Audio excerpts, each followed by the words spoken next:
একটা ঘটনা ঘটে গেছে, এদিকে আসেন, এদিকে আসেন, কি ঘটে গেছে? এদিকে আসেন। কোথায় তাড়াতাড়ি, নিতেছেন? তাড়াতাড়ি কোথায় আসেন, নিতেছেন এদিকে আসেন, আমাকে? এই যে দেখ, চিনতে পারছেন? আপু কি হয়েছে আপনার? হ্যাঁ, ভাইয়া আমি স্ট্রোক করছিলাম ভাইয়া। স্ট্রোক করছেন? তো স্ট্রোক করলে এখানে কেন, হাসপাতালে না কেন? হাসপাতালে আমার ধরেন সরাদ্দির থেকে হৃদরোগে রিফার করেছে। আচ্ছা আমার হৃদরোগে যেতে হলে আমার বহুত টাকার প্রয়োজন। আচ্ছা, সরোয়ারদিতে গেছেন? হ্যাঁ সরাদ্দির ওরা রেফার ছিলাম করছে কালকে। হৃদরোগে যাইতে? হ্যাঁ তো ভর্তি হন নাই যে? দেখেন ভর্তি মর্তি সবই হয়েছে, এই দেখেন হৃদরোগে যে রিফার করছে না, এই যে কাগজটা আমার ছেলে আবার ছিঁড়ি ফেলেছে যে এটা হৃদরোগে।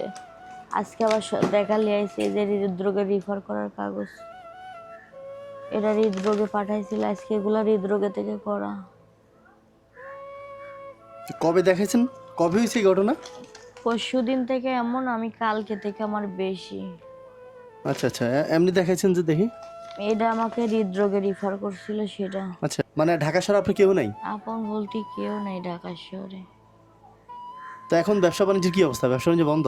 কিচ্ছু করতে পারতাছি না, ওই দেখেন আমার ব্যবসা ওখানে পড়ে আছে। আমার আম্মা মারা গেছে। আপনার আম্মা মারা গেছে? হ্যাঁ। কবে? ঈদের দিন। ঈদের দিন? হ্যাঁ। আচ্ছা হ্যাঁ। পরে ধরেন আমি বাড়িওয়ালা টাকা দিতে পারি নাই। হুম বাড়িওয়ালা বহুত গালাগালি পারলো আমি বাড়ির থেকে আসার পরে। হুম হুম পরে তামান দিক টেনশন এক জায়গায় হয়ে 3 দিন আমি তাও জিয়া উদ্যান পানি বেচেছি। পানি বিক্রি করছেন? হ্যাঁ 12 করে পানি নিয়ে বিক্রি করছি, করেও ধরেন আমি টাকা উঠাইতে পারি নাই। আমার ধরেন বুক আটকাই গেছে আর এত পরিমাণ আমার শরীর ঘামছে। পরে উনিও আসে নাই, আমার যে বাড়িওয়ালা সেও হুম আসে হুম নাই। হুম। পরে এই যে পাশের রুমের যে আপা আছে, আচ্ছা। ওই আপাক যায় আবদুল্লাহ ডাকি লিয়ে এলো। হুম হুম। কয় আন্টি আমার আম্মু যেন কেমন করছে। পরে আইসি গেছে তোর কি হয়েছে, আমি আর কিছু বলতে পারি না।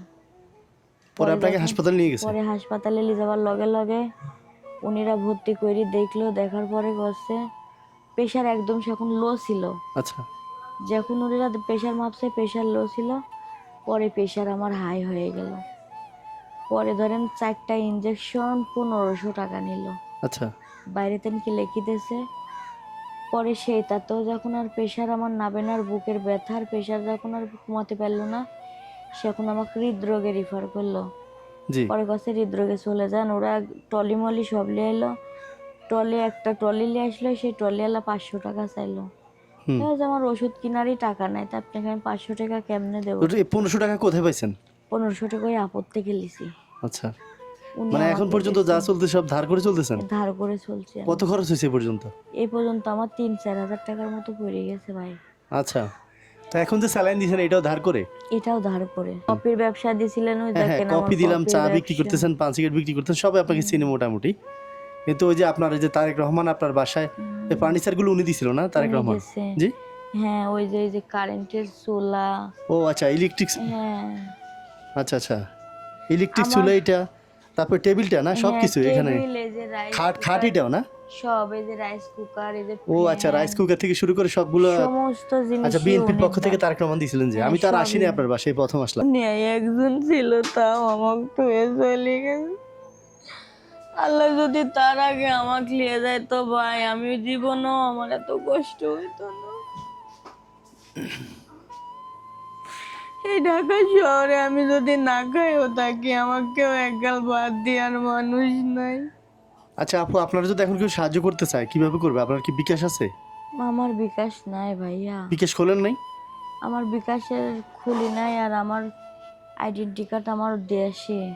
ও আচ্ছা আচ্ছা, তাহলে এখন কি করবে মানুষ যদি কেউ সাহায্য করতে চায়? আপনারা সবাই আমাকে যারা ভিডিও দেখছেন সবাই আপনারা আমাকে চিনেন, কেউ যদি সহযোগিতা করতে চান তা আমার এই ভাইয়ের কাছে দিলে ভাইয়া আমাকে পৌঁছাই দিবে। ধরেন এখানে না 5000 টাকা আছে। ভাইয়া আমি নেন। না ভাই, কেন? আপনি আমাকে অনেক করছেন ভাইয়া গো, আপনি সেই হিসাবে আমাকে যা করছেন। নেন। আমি না ভাই, আপনার ঋণগুলো আপনি কোথায় দিবেন বলেন? আপনি এখন পর্যন্ত খান নাই। আপনি ঋণ দিয়ে বাজার করতে বলেন বা কিছু আইনে আপনারা খান, আর কি খাবেন বলেন, আমি এনে দিব?